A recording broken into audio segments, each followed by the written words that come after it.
Imagine this, you're a Spartan warrior born and bred for battle. You stand shoulder to shoulder with your comrades, each one a brother in arms. 300 of you face an enemy horde so vast it blots out the sun, casting a shadow over the land. They say these Persians number in the millions, a seemingly unstoppable force. You know in your heart that this might be your final stand, a last act of defiance. You are prepared to die for Sparta, for your homeland and your people. You are prepared to die for Greece, for the ideals of freedom and democracy. This was the reality at the Battle of Thermopylae in 480 BC, a pivotal moment in history. A small force of Greeks, led by the Spartan King Leonidas, faced the seemingly unstoppable Persian army of Xerxes I, a true test of courage and strategy. The fate of Western civilization hung in the balance, teetering on the edge of a knife. Why was this battle so important?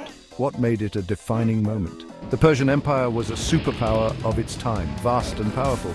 Its ambition nothing less than the conquest of Greece, a land of fierce independence. This would extinguish the flame of democracy and freedom that burned brightly in the Greek world. The Greeks were outnumbered, but not outmatched in spirit. But they had one advantage, the narrow pass of Thermopylae, a natural fortress. This hot gate, named for its nearby sulfur springs, was a bottleneck, a choke point. It was the perfect place to make a stand, to hold the line against overwhelming odds. Xerxes was a god-king, revered and feared by his subjects. His army was a force the world had never seen, a colossal entity that seemed unstoppable. He had warriors from every corner of his vast empire, each bringing unique skills and weapons. Among them were the Immortals, an elite force of 10,000 men, renowned for their discipline and prowess. Their numbers were always replenished, ensuring their strength never waned. To face them in battle was to face an unending wave of death, a relentless tide of warriors. For 2 days the Greeks held the pass, their resolve unbroken. They fought with discipline and ferocity, their tactics honed to perfection. Their shields overlapped, forming a wall of bronze, impenetrable and steadfast. Spears darted forward, finding gaps in the Persian ranks, striking with deadly precision.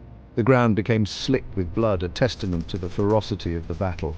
The Spartans, trained from birth for war, were fearless, their courage unmatched. They fought with a fury that terrified even the Immortals, their reputation preceding them. Leonidas, their king, was an inspiration, his leadership a beacon of hope. He fought in the front rank, his courage giving strength to his men, embodying the spirit of Sparta. The Persians attacked wave after wave, relentless in their pursuit of victory. They were met by a wall of Spartan steel, unwavering and resolute. The narrow terrain neutralized their numerical advantage, turning the battle into a test of endurance and strategy. Xerxes, watching from his throne on a distant hill, grew increasingly frustrated with each failed assault. His rage shook the very earth, a testament to his growing desperation. But there was a secret path, known only to a few. A goat path, treacherous and winding, that bypassed the pass, offering a hidden route. A traitorous Greek, Ephialtes, revealed this path to Xerxes, seeking favor and reward. The Persians could now outflank the Spartans. Leonidas received the news with a heavy heart. He knew their time was short, but his resolve remained unbroken. He dismissed most of his allies, urging them to live to fight another day, to carry on the struggle. The Spartans, however, would remain steadfast in their duty. They would honor their oaths, bound by their unbreakable code. They would fight to the death, their bravery echoing through the ages. The final battle was a massacre. The Spartans, surrounded and outnumbered, fought with the courage of men already dead. They inflicted heavy,